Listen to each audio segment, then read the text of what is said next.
So we got to the job here and you see what we got. Boom. Boom. These ain't as bad as they look though.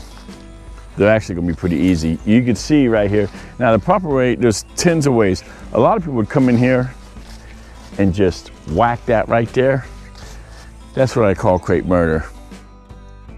We're gonna go up probably at least, we see the middle one there, the highest one. We're gonna take that up at least, you know, a good 18 inches above that.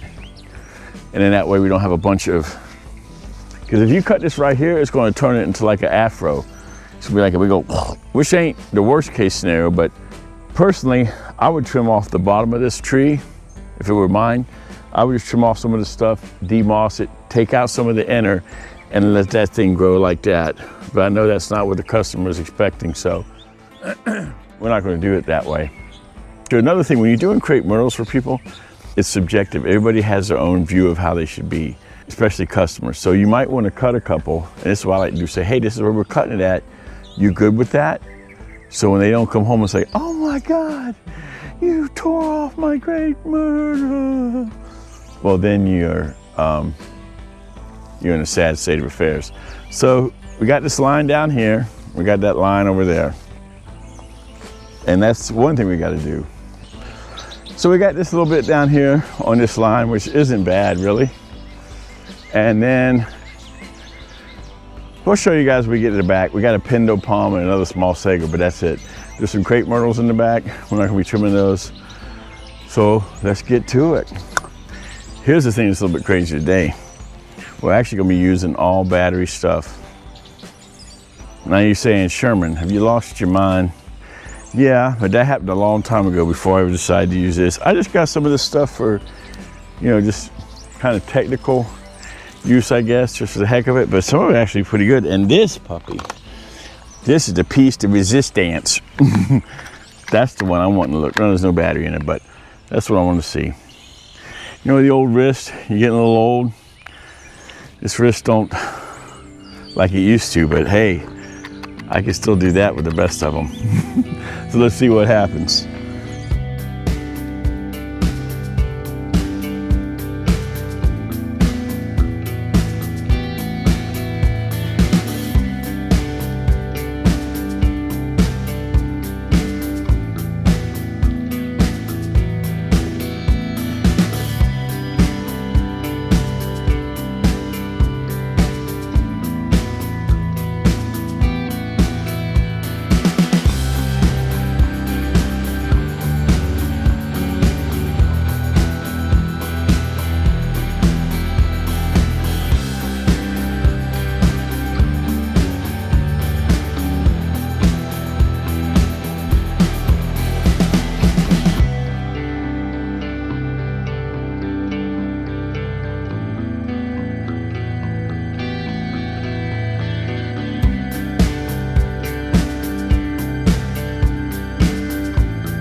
Well, peeps, unfortunately, we didn't get it done today, but that's okay. I'd rather get a job done right and take time, even if I lose money, which, you know, that happens. I don't like it to happen. But anyways, we didn't get done today. We're coming back tomorrow. We've got a few more Crepe Myrtles to do, and we'll get it knocked out.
Alrighty guys, here's the front yard. Got these Crepe Myrtles all trimmed back. Got all the moss pulled from them. It's looking a bit better than it was before, for sure. Of course they don't look great yet. It'll take some time for them to grow back. But in the long run they'll look much better than they were. The other side of the front yard. This one here is much better. This one was hanging in the road a little bit.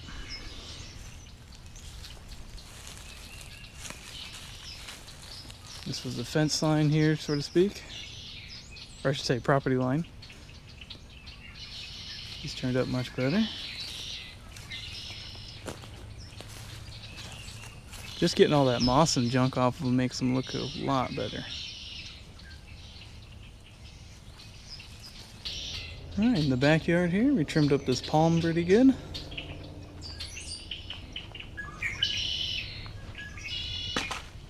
We also trimmed up this little sago over here.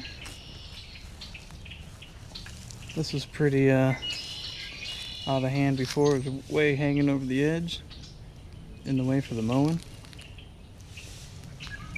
And that's that for all the trimming we had on this job.